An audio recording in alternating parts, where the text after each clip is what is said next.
We're live from New Delhi. You're watching DD India Live, India's voice to the world. I'm Lipakshi Khurana. Coming up in the next 30 minutes. Netanyahu vows Gaza conflict not over after Israel kills Hamas chief Yahya Sinwar.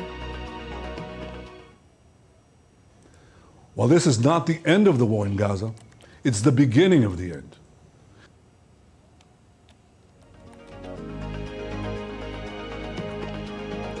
Hezbollah announces new escalating phase in conflict with Israel, says a large-scale attack is imminent. North Korean leader calls South Korea foreign and hostile country, says road blast mark end of evil relationship with South.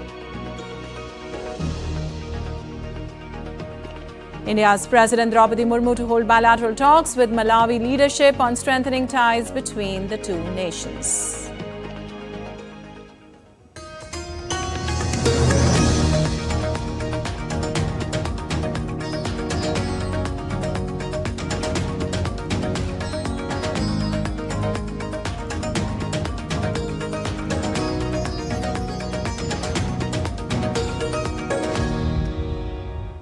On to the details now. Israeli Prime Minister Benjamin Netanyahu has vowed that the conflict in Gaza is not over following the killing of Hamas leader Yahya Sinwar. In a video statement, Netanyahu said there could be an end to the conflict in Gaza if Hamas laid down their arms and returned all the hostages. Yahya Sinwar is dead. He was killed in Rafah by the brave soldiers of the Israel Defense Forces. While this is not the end of the war in Gaza, it's the beginning of the end. To the people of Gaza, I have a simple message. This war can end tomorrow. It can end if Hamas lays down its arms and returns our hostages. Well, global leaders hailed Israel's killing of Hamas chief Sinwar as Israel confirmed the elimination of Hamas chief. U.S. President Joe Biden said that it is a good day for Israel and for the world. Good day for the world. I call these in now to congratulate him getting Sinwar. He had a lot of blood in his hands. American blood, Israeli blood, and others. And I told him that we were really pleased with his actions. And further that now's the time to move on. Move toward a ceasefire in Gaza. Make sure that we move in the direction that we're going to be in a position to make things better for the whole world. It's time for this war to end and bring these hostages home. Well, determining the death of Hamas chief a turning point, French President Emmanuel Macron said it offered a crucial opportunity to end Israel-Hamas conflict in Gaza. Speaking at a press conference after meeting with other EU leaders at a summit in Brussels, Macron said this occasion should be seized upon so that all the hostages can be freed and the conflict can be finally stopped. This day is a turning point, as well as a military success for Israel. I think, as I say to the Israeli families of October 7, this occasion should be seized upon so that all hostages can be freed and so that the war can finally be stopped. Indeed, it is necessary to put an end to military operations and after this result, accept a ceasefire in Gaza to finally open a credible political perspective for both Israelis and Palestinians.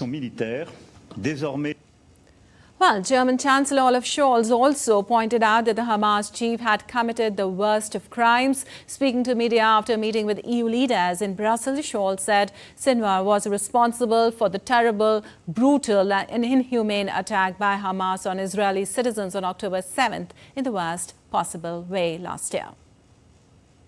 An EU Commission Vice President and EU Foreign Affairs Chief Josep Borrell said Sinwar was an obstacle to an urgently needed ceasefire and the unconditional release of all hostages. In a social media post, Borrell said there must be an end to violence, liberation of hostages and stop to the suffering of those affected.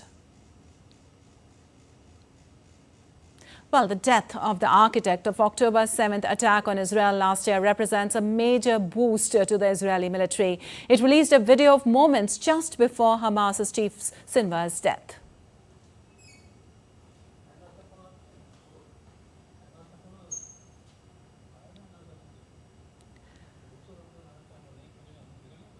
Israeli Army spokesperson Rear Admiral Daniel Hagari said there were no signs that Israeli hostages had been present in the building.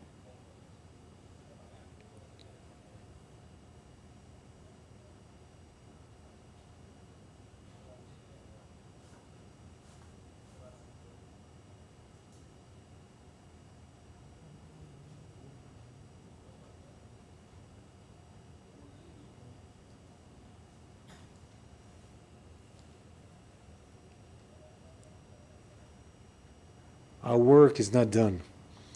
We will not rest until we bring home all our hostages by any means. And we will continue to operate until we complete all our missions in defense of the people of Israel.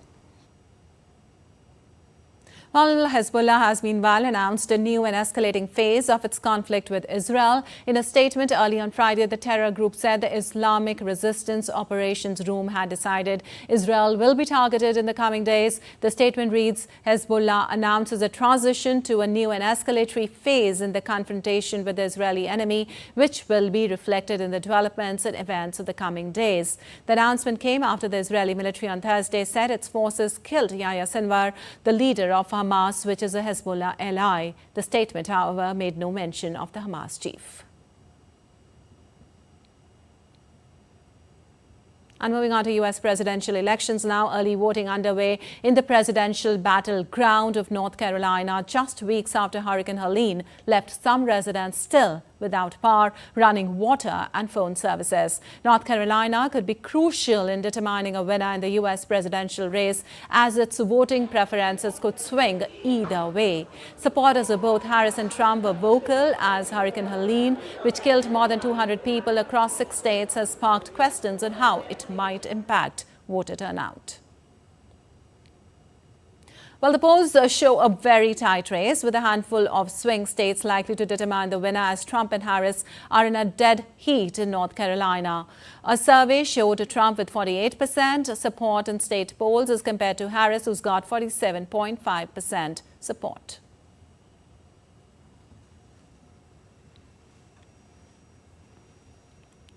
Well, rise of the Indian American community in the U.S. is in focus this election season. Indian origin Deputy Mayor of New York City, Meera Joshi, has an exclusive conversation with DD India correspondent Shubhendu Ghosh.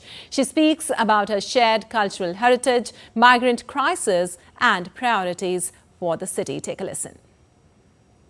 There are some 5 million Indian Americans in the United States. It may be a small percentage of the population, but they're playing increasingly important, often leadership role in diverse domains of the American society.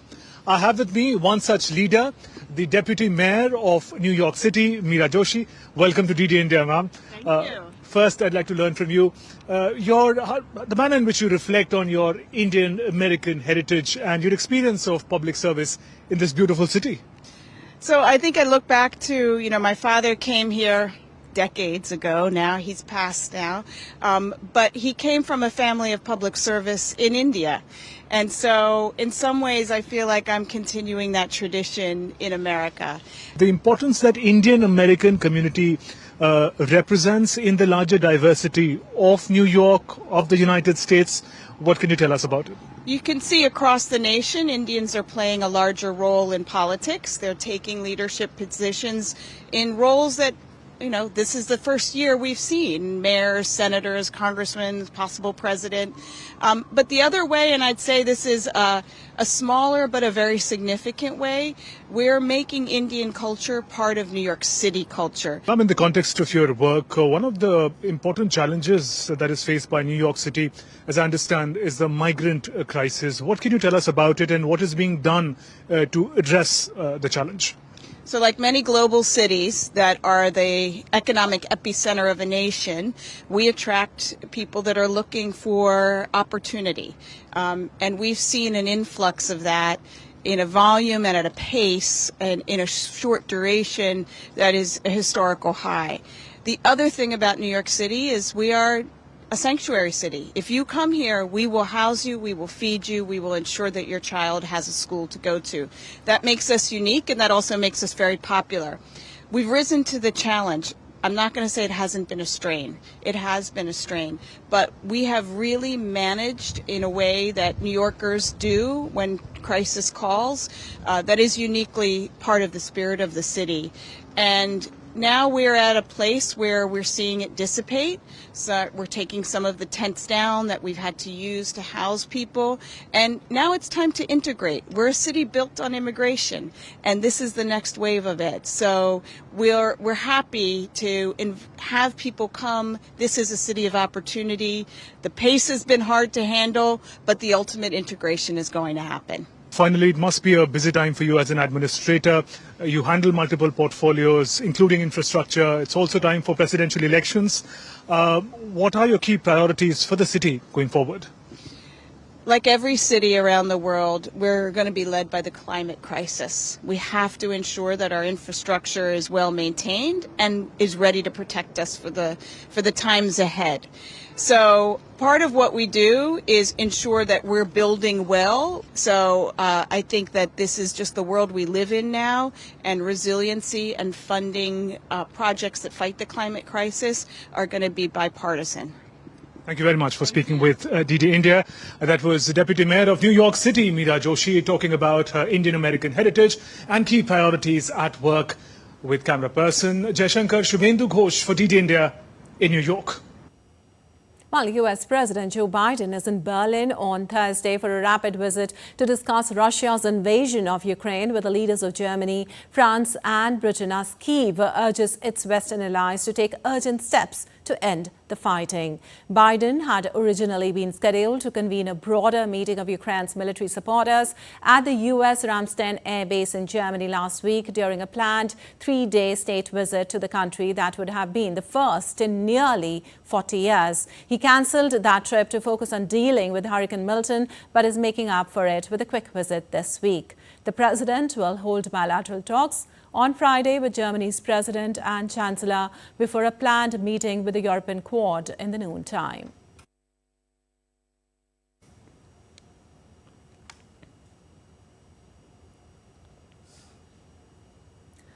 Well, tensions on the Korean peninsula have reached a new high as North Korean leader Kim Jong Un declared South Korea a hostile state. This follows a constitutional amendment that formally drops the goal of reunifying the two Koreas. Speaking at the Second Corps headquarters on Thursday, Kim emphasized the growing threat from the South Korea-US alliance and the enhanced military maneuvers, calling for a stronger North Korean nuclear deterrent. North Korea has blasted road and rail links with the South, signaling not just the physical severing of ties, but what Kim calls the end of the evil relationship with Seoul. He declared this marks the complete removal of any hope for reunification, pushing forward a two-state system.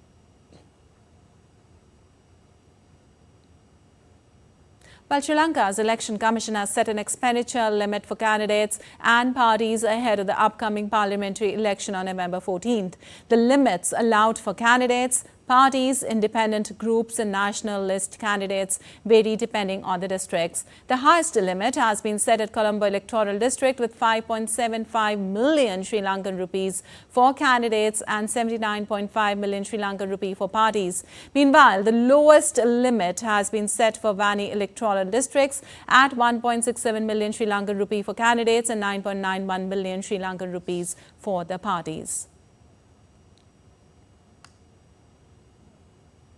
And Rwanda's battle against the deadly Marburg virus is showing signs of relief after a successful vaccination campaign targeted at vulnerable groups, including healthcare workers. Rwanda's health minister, Sabin Nsanzimana, announced that of the 62 confirmed cases, 38 have recovered, with only 9 still in treatment. In early October, Rwanda began administering vaccines to combat the Ebola-like outbreak. Since then, new infections have plummeted by over 50% and several days have passed without new cases or deaths. However, while Marburg fades, the Mpox outbreak continues to spread, affecting 18 African countries with over 42,000 suspected cases and 1,100 deaths. Africa CDC's John Kaseya urged donors to act swiftly, saying lives hang in the balance as promised funding and vaccines remain delayed. And still to come in this edition of DD India Live. Sea phase of joint naval drill exercise Malabar in Bay of Bengal to conclude today. Indian carpet industry attracting attention from all over the globe. Over 60 countries participating in India Carpet Expo in Badajoz. And South Africa stuns defending champion Australia by 8 wickets to reach the finals of the ICC Women's World Cup 2024.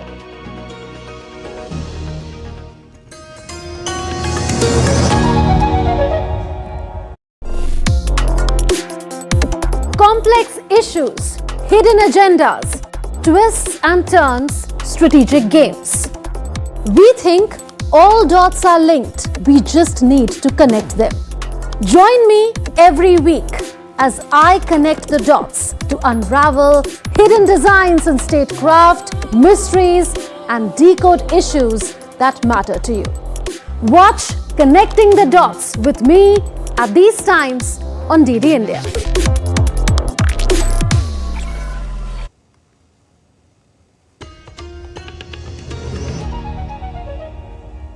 Welcome back. You're watching DD India Live. I'm Lipakshi Khurana, and moving on, India's President Draupadi Murmu is currently on a 3-day state visit in Malawi till October 19th, where she will be meeting political and business leaders to further strengthen the ties with the African nation. President Draupadi Murmu, who arrived on a 3-day state visit to the Southeast African country Malawi on Thursday, will hold bilateral meetings with the state leadership and other dignitaries to focus on issues to improve trade and economic activities between the two countries. Soon after arrival, President Murmu addressed the India-Malawi Business Roundtable, where she said that both countries can come together to find synergy in many ways. मुझे ये जानकर भी प्रसन्नता हो रही है कि भारत के बिजनेस कम्युनिटी का एक व्यापार प्रतिनिधि मंडल भी मलावी के दौर पे आए हैं और मैं आशा करती हूँ कि वे हमारे व्यापार और आर्थिक संबंधों में विस्तार करेंगे। हमारे सहयोग के मुख्य स्तंभ डेवलपमेंट पार्टनरशिप, कैपेसिटी बिल्डिंग, व्यापार और आर्थिक सहयोग, रक्षा, सुरक्षा और लोगों से लोगों का संपर्क है। She is expected to hold bilateral talks with Malawi's President Dr. Lazarus Chakwera on strengthening Malawi-India relations. Addressing the Indian diaspora on Thursday evening, President Murmu praised the Indian community in Malawi for their significant contribution to the country's society and economy. She praised them for being a virtual connection between the two countries. प्रवासी भारतीयों ने Malawi में विभिन्न सामाजिक और व्यावसायिक क्षेत्रों में महत्वपूर्ण योगदान दिया है। This visit is the last leg of President Murmu's week-long 3-nation visit to Algeria, Mauritania and Malawi, with a focus on improving trade and bilateral relationships in the African region. The visit also comes exactly a year after the African Union was inducted in the G20 group during India's presidency last year. Malawi is one of the few countries in the African continent which does not have a history of conflict or a war. In fact, it is one of the most stable and safest nations for investors. While India and Malawi are already trading partners, President Draupadi Murmu's visit to Malawi is only going to add strength to this economic relationship between the two countries. With camera person Sandeep in Lilongwe, Malawi, Amit Mukherjee for DD India. Well, with an aim to focus on enhancing bilateral trade relations, promoting India as a global investment hub and participating in crucial multilateral economic discussions, Union Minister of Finance and Corporate Affairs Nirmala Sitharaman is in Mexico and US visit. This visit comes at a time when India is actively seeking to strengthen its economic ties with global partners and position itself as a significant player in the global financial landscape. In Mexico, the finance minister chaired the Tech Leaders Roundtable at the Chamber of Commerce and highlighted that rapid transformation that has been taking place in India while working towards the goal of Viksit Bharat in 2047. Following engagements in Mexico, Sitharaman will travel to the US, where she will attend the IMF World Bank annual meetings in Washington, D.C.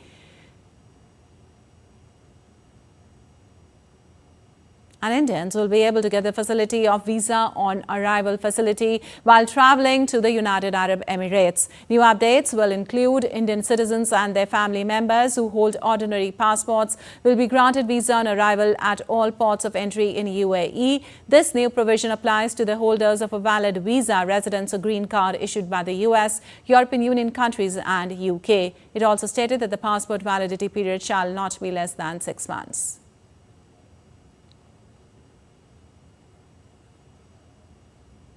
And the sea phase of exercise Malabar, the naval drill featuring the navies of India, the US, Australia and Japan to conclude on Friday. Naval warships embarked, integral helicopters and long-range maritime patrol aircraft from the 4 countries are exercising in unison in the Bay of Bengal as part of the exercise. It began on Monday off the coast of Visakhapatnam. The participating navies are engaged in a wide range of maritime warfare operations covering the surface, subsurface and air warfare domains.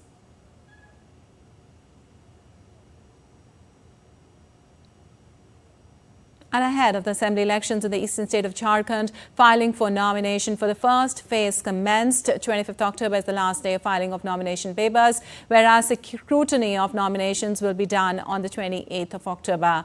The last day for the withdrawal of the candidature is the 30th of this month. Polling for the first phase of polls will be held on 13th of November in 43 assembly constituencies, while the second phase polling will take place on the 20th of November. The counting of votes will be undertaken on the 23rd of November.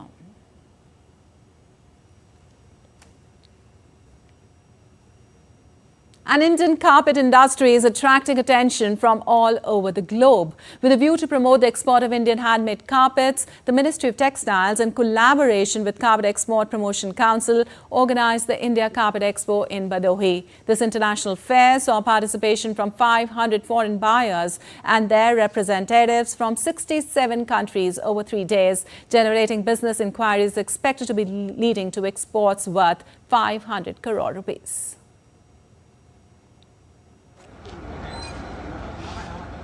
Nearly 300 carpet exporters from across the country displayed beautiful carpets at the Carpet Expo Mart in Bhadohi in India's Uttar Pradesh. Exporters from Kashmir, Jaipur, Bikaner, Panipat, Agra, Varanasi and Mirzapur showcased their product. International buyers showed significant interest in this expo. Carpet exporters expressed their optimism, stating that the foreign buyers at their stalls made substantial business inquiries, which strengthened business relationships and increased the likelihood of securing numerous orders in the coming months. बहुत सारे buyers जो है इसमें ज़्यादा interested है इस बार और inquiry भी काफ़ी अच्छा आ रहा है और नए बायर जो है इस बार दिखने को मिले। जिस तरह का इंटरनेशनल शो हुआ है और जिस तरह से बायर का इनपुट आया है, बायर जिस तरह से आया और जितने खुश हैं, उससे हम लोग बहुत खुश हैं। Piyush Barnwal, a representative of importers, mentioned that the demand for affordable carpet is increasing, with importers focusing more on colors and designs. इस तरह के मेलों में हमें कम पैसे में अपने प्रोडक्ट को अच्छे से डिस्प्ले करने की सुविधा मिल जाती है। इंटरनेशनल बायर्स आते हैं तो हमारी अच्छी मार्केटिंग हो जाती है। इस तरह के fears. Kuldeep Vattal, chairman of the Carpet Export Promotion Council under the Ministry of Textiles, which organized the fair, said that this expo greatly helps small and medium-sized carpet exporters. सबसे बड़ी खुशी और उत्साह की बात यह है कि हर किसी अपने एक्सपोर्टर ने अपना प्रोडक्ट्स दिखाए, अच्छे से अच्छे प्रोडक्ट दिखाए और उनको अच्छा बिजनेस मिला। और बायर भी जो आए हैं, कम से कम 67 मुल्कों से हमारे अभी तक जो रजिस्टर्ड हुए हैं, तीसरे दिन तक 275 बायर हुए रजिस्टर्ड, जो कि अपने में ही एक बहुत बड़ा नंबर है। Those who were unable to participate in fairs in the US and Germany in the past due to financial constraint got a great opportunity with the government's support to showcase their products in India. Despite the ongoing conflict between Israel, Hamas and Hezbollah, some buyers from those regions could not attend. However, many foreign buyers from other regions showed strong interest, leading to the expectation of exports worth 500 crore INR. Bureau report from Lucknow for DD India. And on to some sports news now. Anneke Bosch powered South Africa into the ICC Women's T20 World Cup 2024 final with a commanding 74, leading her side to an 8-wicket victory over defending champions Australia. South Africa skipper Wolvaardt won the toss and opted to bowl, with South Africa restricting Australia to 134 for 5 despite a late surge from the Aussies. Bosch's career best knock helped South Africa chase down Australia's total of 135 in just 17.2 overs. Captain Laura Wolvaardt also contributed with a composed 42 from 37 balls before being dismissed in the 15th over. Favourites Australia in their first ICC tournament after Meg Lanning's retirement missed key player Eliza Haley due to injury and ended their campaign in the semi-finals. All right, that's all for this edition of DD India Live. But let us know your thoughts on the news of the day. For those on the go, you can get all the latest news and updates from India and across the world on the DD India mobile app. The app is available on both Android and iOS platforms. Scan the QR code on the screen to download now. We'll be back with more news as it breaks here on DD India. I'm Lipakshi Khurana from all of us here in Delhi. Thanks for watching DD India Live.